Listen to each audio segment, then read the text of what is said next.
अब हम आगे के सवाल लेते हैं। अब हमारे पास तीसरा सवाल है, इसकी हमें समांतर श्रेणी की जांच करनी कि समांतर श्रेणी में है या नहीं है। ये लिखा √3, √6, √9, √12। अब हमें पता लगाना है कि ये समांतर श्रेणी में है या नहीं है। तो समांतर श्रेणी में है या नहीं, इसका जांच करने के लिए हम क्या करते हैं, इन पदों के बीच का सार अंतर ज्ञात करते हैं, बीच का अंतर ज्ञात करते हैं। अगर अंतर बराबर है, समान है, तो ये समांतर श्रेणी में है। अगर अंतर बराबर नहीं है तो समांतर श्रेणी में नहीं है। तो हम सार अंतर ज्ञात करते हैं। यहाँ लिखते हैं हम सार अंतर। सार अंतर कैसे ज्ञात करते हैं, दूसरा पद माइनस प्रथम पद। तो यहाँ लिखा A2 माइनस A1। दूसरा पद है √6, तो हमने लिखा √6 और A का मान आ गया √3, फिर लिखा √3।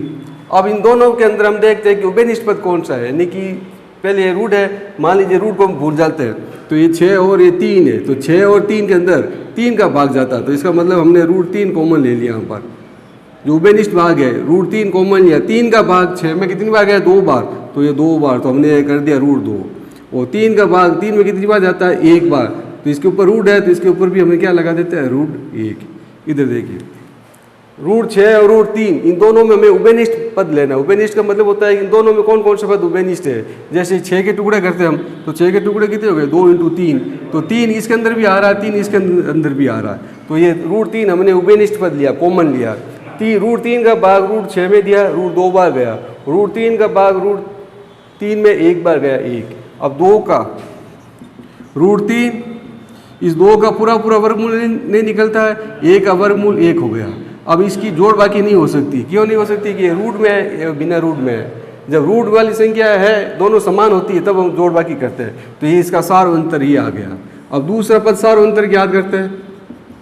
सार अंतर D बराबर, इसका सार अंतर ज्ञात कर लिया, इन दोनों का सार अंतर ज्ञात करते हैं। ये तीसरा पद है और ये दूसरा पद है, तो हम लिखेंगे A3 माइनस A2। A3 का मान हमारे पास क्या है, √9, और इसका मान हमारे पास क्या है, 6। तो यहाँ लिखेंगे √9 माइनस √6। इन दोनों में उभयनिष्ठ पद क्या आ जाएगा हमारे पास, √9 का वर्गमूल निकलता है 3, और 6 का वर्गमूल नहीं निकल रहा हमारे पास, √6 का 6 ही लिखेंगे। ये इसका सार अंतर आ जाएगा हमारे पास। अब हम लेते हैं अगला सार अंतर। D बराबर, ये लो चौथा पद A4 माइनस A3। A4 आ गया हमारे पास √12 और इसका आ गया √9। अब देखिए D का मान ज्ञात करना है। यहाँ सार अंतर 3 का भाग जा रहा है, तो √3 कॉमन लिया, तो यहाँ हमारे पास क्या आ जाएगा, √4 और यहाँ आ जाएगा √3। अब हम देखते तीनों पदों में, ये D बराबर √3, 4 का वर्गमूल 2 और √3 का वर्गमूल पूरा नहीं निकलता है, तो हम यह देखते हैं कि इसका सार अंतर, इसका सार अंतर, इसका सार अंतर तीनों भिन्न भिन्न है, तीनों समान नहीं आ रहा है। तीनों का सार अंतर क्या है, अलग अलग आ रहा है। जब तीनों का सार अंतर अलग अलग आता है तो ये समांतर श्रेणी में नहीं है, तो हम ये लिखेंगे ये है समांतर श्रेणी में नहीं है। जब ये समांतर श्रेणी में नहीं है तो हम इसके आगे के पद ज्ञात नहीं कर सकते, आगे के पद ज्ञात नहीं कर सकते हैं। आगे के पद हम ज्ञात नहीं कर सकते। क्यों नहीं ज्ञात कर सकते, क्योंकि सार अंतर तीनों का क्या आ रहा है, अलग अलग आ रहा है, और सार अंतर अलग अलग आता है तो हम आगे के पद ज्ञात नहीं कर सकते। और सार अंतर समान आता है तभी हम आगे के पद ज्ञात कर सकते हैं। तो इस प्रकार से ये सवाल यहाँ खत्म हो जाता है, क्योंकि आगे के पद हम ज्ञात नहीं कर सकते। इसी प्रकार से हम अगले सवाल लेते हैं, √2।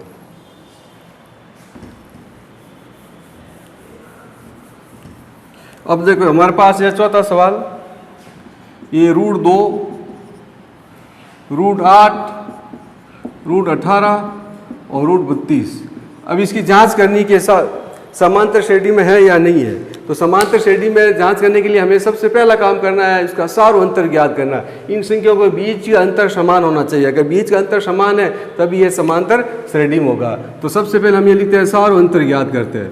सार अंतर ज्ञात करते हैं। सार अंतर कैसे ज्ञात करेंगे हम, D का मतलब होता है सार अंतर A2 माइनस A1। A2 का मान हो गया दूसरा पद और A1 का मान हो गया प्रथम पद। दूसरा पद √8 है और प्रथम पद √2 है, तो हम ये लिखेंगे D बराबर √8 माइनस √2।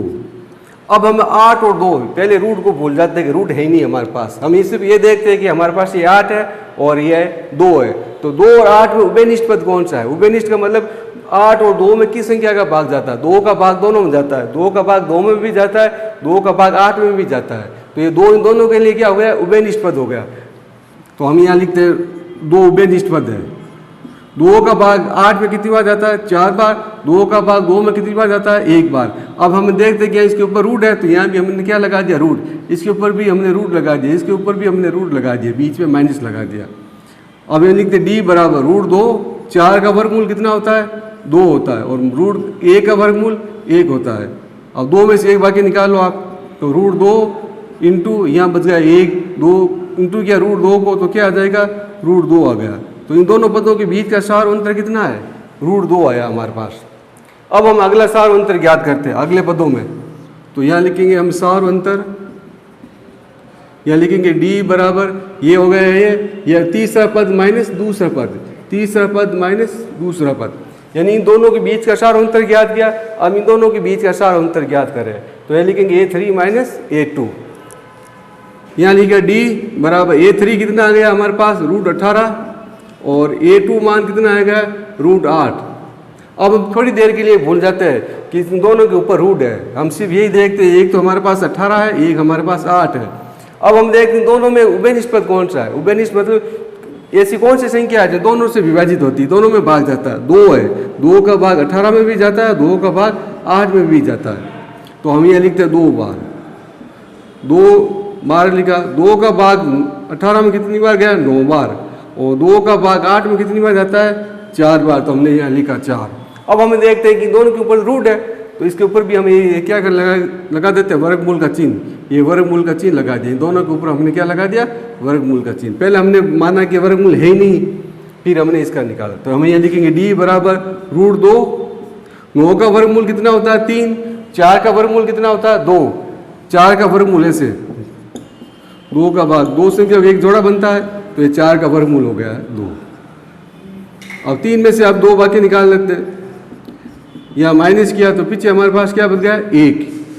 रूट 2 को इंटू किया तो क्या आ जाएगा हमारे पास? रूट 2 आ गया। तो इसका सार अंतर हमारे पास कितना आ गया? रूट 2।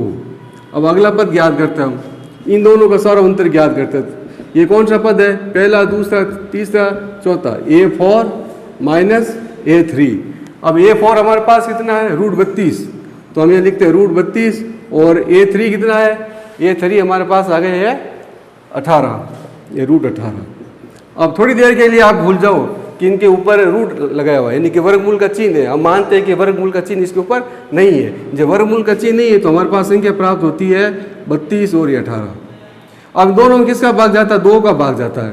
तो दोनों में 2 का भाग जाता है, तो 2 का भाग इसमें कितनी बार गया? 16 बार। तो ये लिखा 16। और 2 का भाग इसमें कितनी बार जाता है? 9 बार। ये लिखा हमने 9 बार। अब हमें देखते हैं कि इन दोनों के ऊपर क्या है? वर्गमूल का चिन्ह है। तो इसके ऊपर भी हम क्या लगा देते हैं? वर्गमूल का चिन्ह लगा दिया।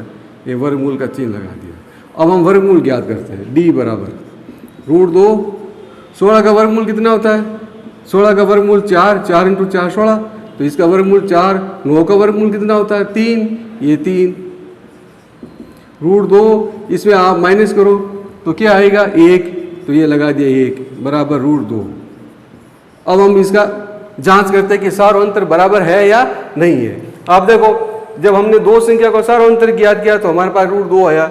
इसका भी सार अंतर ज्ञात किया तो ये भी आया। इसका सार अंतर ज्ञात किया तो ये आया। तो क्या तीनों में सार अंतर समान है? तो हम देखते हैं कि सार अंतर समान है। जब सभी पदों में सार अंतर समान है तो वो समांतर श्रेणी में है। तो हम यहाँ क्या लिखेंगे? सार अंतर समान है और समांतर श्रेणी में है। और आगे के पद हम ज्ञात कर सकते हैं। आगे के 3 पद हम ज्ञात कर सकते हैं। ये कब ज्ञात कर सकते हैं? जब हम समान अंतर हो। समांतर सभी पदों के बीच का अंतर क्या हो? समान अंतर हो। तो इसको हम बोलते हैं सार अंतर हो। सार अंतर अगर बराबर है तो समांतर श्रेणी में है, और सार अंतर बराबर नहीं है तो समांतर श्रेणी में नहीं है। ये हमने इसका सारा अंतर ज्ञात किया। अब कहता है कि ये समांतर श्रेणी में है तो आगे के और पद ज्ञात करो। तो हमारे पास ये 4 पद दे रखे, हमें 5वां, 6वां और 7वां पद ज्ञात करना है, वो हम ज्ञात करते हैं।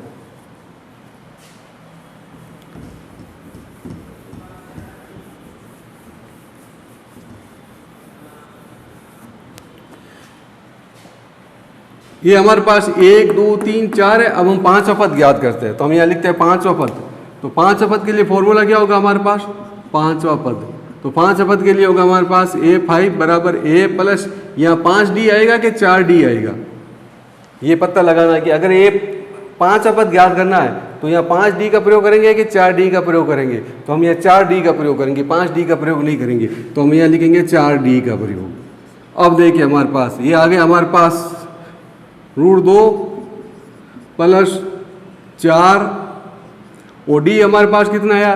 √2 आया। तो हमने √2 लगा दिया, ये √2। अब दोनों को जोड़ते हैं। अब रूट की संख्या कैसे जोड़ते हैं? जैसे ये √2 है और ये 4√2 है, इसका कोई भी संख्या नहीं तो अपन तरफ से 1 मानते हैं, इसकी जोड़ होगी 4 1 5 5√2।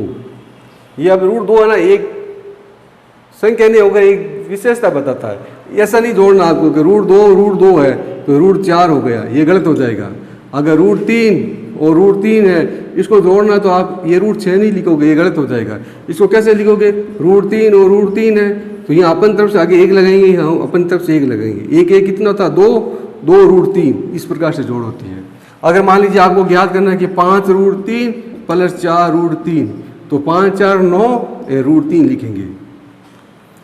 तो हम इसकी जोड़ करते हैं हमारे पास, तो यहाँ 1 लिखा तो हमारे पास कितना हो गया? 5√2। अब देखते हैं कि ये संख्या सब रूट में आई हुई है, ये 5 रूट में नहीं है, तो 5 को रूट में लिखना है। तो 5 रूट में लिखेंगे तो इसको क्या करते हैं? या करके हम इसको ऐसे भी लिख सकते हैं, 5 को 2 बार लिखना है, 5 × 5 √2, ये 2, तो 25 25 गुणा 50 50 √2, ये हो गया हमारे पास 5वां पद। अब देखिए आप, ये जो 5 है ना, इस 5 का मतलब होता है कि पहले रूट के अंदर 5 2 बार था, पहले रूट 5 के अंदर 2 बार था। जब ये 2 संख्या को एक जोड़ा होता है तो यहाँ पर 5 उतार दिया।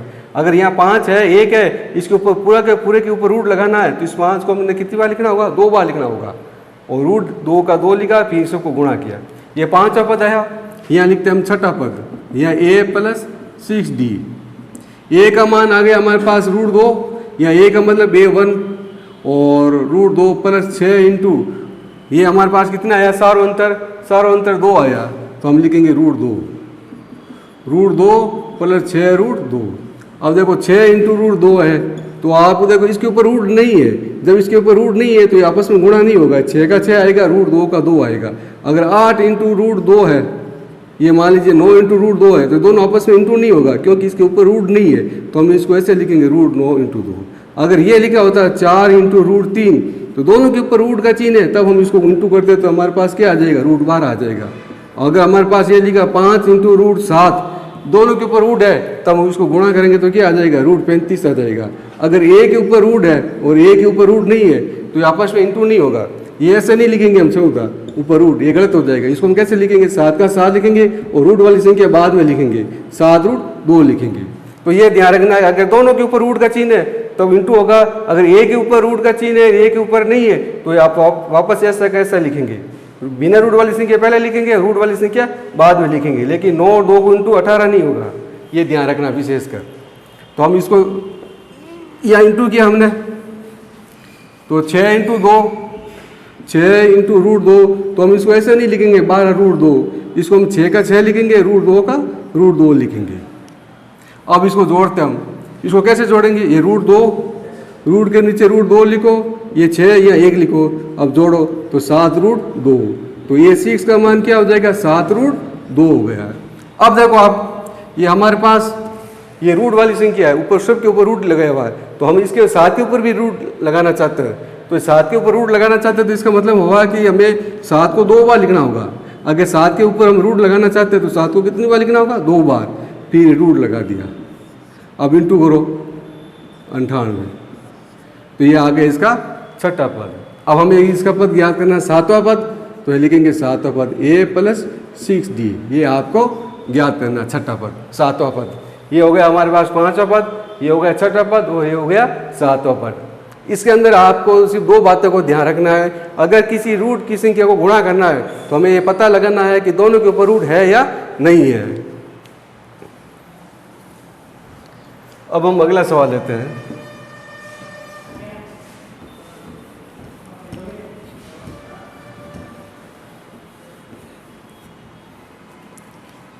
हमारे पास है पांचवा सवाल। ये आ गया ए स्क्वायर ए क्यूब ए की घात 4। पहले पता लगाना कि समांतर श्रेणी में है या नहीं है। अगर समांतर श्रेणी में है या नहीं है तो इसकी जांच करने के लिए हमें क्या ज्ञात करना होता है? सार अंतर ज्ञात करना होता है। तो हम सार अंतर ज्ञात करते हैं। यहाँ लिखते हैं हम सार अंतर डी। सार अंतर का सूत्र क्या होता है? दूसरा पद माइनस प्रथम पद, यानी a2 माइनस a1। तो ये लिखेंगे a2 माइनस a1। a2 का मान कितना आ गया हमारे पास? a स्क्वायर, और a1 का मान a। अब दोनों में उभय निष्पत्ति कौन सा है? उभय निष्पत्ति का मतलब यहाँ a है, तो हम a कॉमन ले लेते हैं। तो यहाँ लिखा हमने a, और यहाँ पर a बच जाएगा, और a का भाग 1 में कितनी बार गया? 1 बार।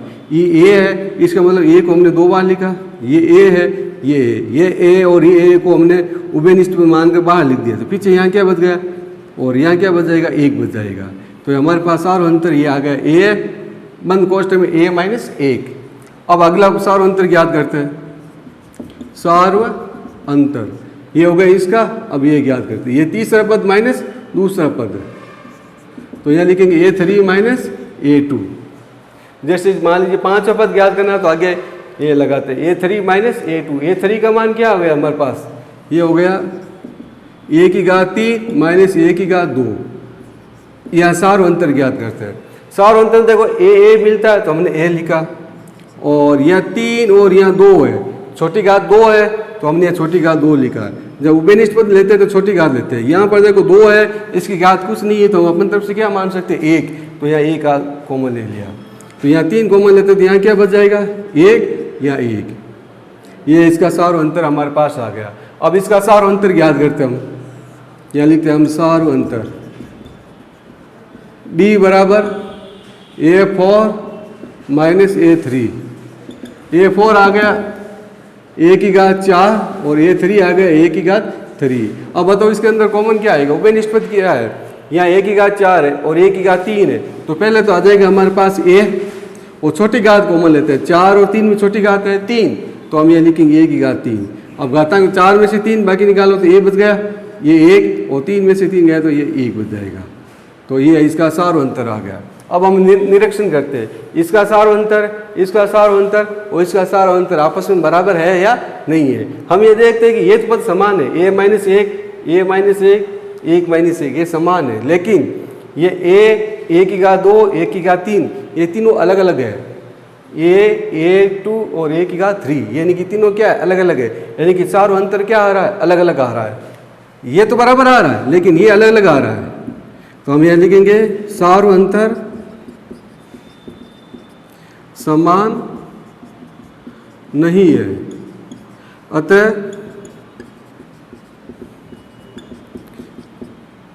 आगे के सार अंतर समान नहीं है। आगे के 3 पद ज्ञात नहीं कर सकते। क्यों? क्योंकि ये समांतर श्रेणी में नहीं है, क्योंकि यह समांतर श्रेणी में नहीं है। अगर सार अंतर समान आता तो हम आगे के 3 पद ज्ञात कर सकते हैं और समांतर श्रेणी में होता, लेकिन हमने लिखा कि सार अंतर समान नहीं है, इस अतः आगे के 3 पद ज्ञात नहीं कर सकते। क्यों ज्ञात नहीं कर सकते? क्योंकि ये समांतर श्रेणी में नहीं है। समांतर श्रेणी में नहीं होने का कारण क्या है? हमारे पास सार अंतर बराबर नहीं है।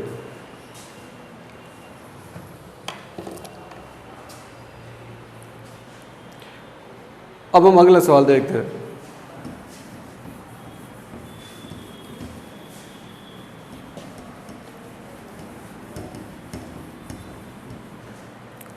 इस सवाल के अंदर थोड़ी सी एक समस्या आ सकती है, वो मैं आपको रिपीट कराता हूँ। जैसे कैसे, कौन सी समस्या आएगी? मान लीजिए हमारे पास है, ये है √2 × √2 को इंटू करते हैं, ये क्या प्राप्त होता है? रूट दो का हम कॉमन भाषा में बोलते हैं रूट 4 आ जाएगा, मतलब रूट को भूल जाते हैं, 2 को इंटू किया 4 आ गया। अब 4 का वर्गमूल कितना होता है 2, तो 2, तो हम इसको डायरेक्ट लिखते हैं रूट 2 को गुणा करने पर क्या आएगा 2 आएगा। इसी प्रकार से देखो आप रूट 3 इंटू रूट 3 को इंटू किया, पहले रूट भूल जाओ आप, 3 को इंटू किया तो 9 आ गया। अब आप रूट का चिन्ह लगा दो, 9 का वर्गमूल कितना होगा 3 होगा, तो रूट 3 इंटू रूट 3 कितना होगा 3 होगा। इसी प्रकार से देखो रूट 7 इंटू रूट 7 को गुणा करने पर क्या आएगा ये आएगा। इसका वर्गमूल कितना होता है 7 होता है, तो हमने लिख दिया है 7। अगर मान लीजिए हमें ये ज्ञात करना है, ये कैसे ज्ञात करते हैं, देखो 49 है, इसका 7, ये 7, दो संख्या का एक जोड़ा बनता है, तो 49 का वर्गमूल क्या होगा ये 7 होगा। ये 9 है, 9 में देखो 3 का भाग दिया, ये दोनों संख्या समान है, तो दो संख्या को एक जोड़ा बनता है, तो हम इसे 9 का क्या लिखेंगे केवल 3 लिखेंगे, तो 9 का वर्गमूल क्या हो जाएगा 3 हो जाएगा। इसी प्रकार से देखो आप मान लीजिए हमारे पास रूट 11 है, रूट 11 इंटू रूट 11 है, इसको वर्ग क्या होगा गुणा करने पर 121 आएगा। लेकिन हमें मालूम है कि रूट 2 हो, दोनों के ऊपर रूट है, समान संख्या तो 2 आ जाएगा। रूट 3 और रूट 3 है तो 3 आया, और 7 रूट 7 है तो क्या आ जाएगा 7 आ जाएगा। तो 11 इंटू 11 ये रूट का चिन्ह हटा दो, 11 लगा दो। अगर मान लीजिए हमारे पास 13 इंटू रूट 13 है तो हम क्या लिखेंगे 13 लिखेंगे। अगर हमारे पास ये संख्या है 2 इंटू रूट 3, तो इधर देखिए ए के ऊपर रूट का चिन्ह है और ए के ऊपर रूट का चिन्ह नहीं है, तो हम इसको कैसे लिखेंगे, पहले बिना रूट की संख्या लिखेंगे और फिर ये रूट वाली संख्या लिखेंगे। इसको गुणा नहीं होगा आपस में कि रूट 2 इंटू रूट 3 बराबर रूट 6, ये नहीं होगा। दोनों के ऊपर गुणा तब होता है जब दोनों के ऊपर चिन्ह हो। अगर मान लीजिए हम ये करते हैं रूट 7 इंटू रूट 3, ओनली 3 है, इसको इंटू कैसे करेंगे, तो ए के ऊपर रूट है और ए के ऊपर रूट नहीं है, तो पहले लिखेंगे रूट बिना रूट वाली संख्या, फिर लिखेंगे रूट वाली संख्या।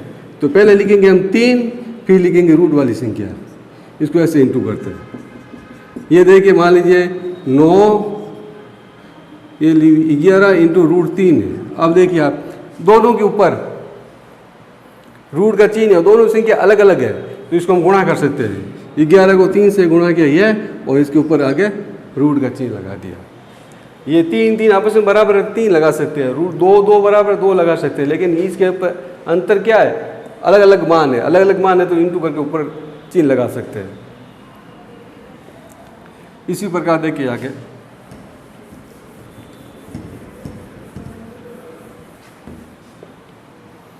इसकी जोड़ करता हूँ। जोड़ कैसे करते हैं, देखो ये आएगा रूट 2 या प्लस 2 रूट 2, इसके में जोड़ करनी है। देखो जोड़ करनी तो हम लिखते हैं रूट 2, ये रूट 2 यहाँ 2 लगा दिया, इसके आगे कोई भी संख्या नहीं है तो हम यहाँ अपन तरफ से 1 लगाते हैं। इसकी जोड़ किस प्रकार से होगी, 2 1 3 रूट 2, तो ये जो रूट 2 है एक जाति बता रहा है, ये 1 और 3 को जोड़ने पर 3 रूट 2 आएगा। इसी प्रकार से देखो आप 5 रूट 2 प्लस 7 रूट 2, इसको जोड़ना हमें, तो ये 2 रूट 2, ये रूट 2 है, ये 5 की जाति बता रहा है, और ये रूट 2 है ना 7 की बता रहा है, तो हम ये लिखेंगे 5 रूट 2 प्लस 7 रूट 2, 7 5 12, और रूट का रूट लिखेंगे। ये नहीं जोड़ेंगे कि रूट 2 और रूट 2 4 होता है, ये इंटू में 4 होता है, जोड़ के अंदर नहीं होता है, ये हमारे पास गलत हो जाएगा। तो इसको कैसे जोड़ेंगे, रूट के आगे वाली संख्या लिखकर जोड़ देंगे, 5 और 7 12, और रूट का रूट वाली संख्या लिख देते हैं। अगर मान लीजिए हमारे पास ये पद है, ये जोड़ना है 3 रूट 2, अब इसको कैसे जोड़ेंगे, रूट 3 प्लस रूट 2। अब हम ये देखते हैं दोनों अलग अलग है, 3 भी अलग है, रूट 2 भी अलग है, तो रूट 3 का 3 लिखेंगे, रूट 2 का 2 लिखेंगे। ये से नहीं जोड़ेंगे, रूट 5 हो जाएगा, ये गलत हो जाएगा। ठीक, कोई समस्या है तो आप हमें वापस पूछ सकते हो।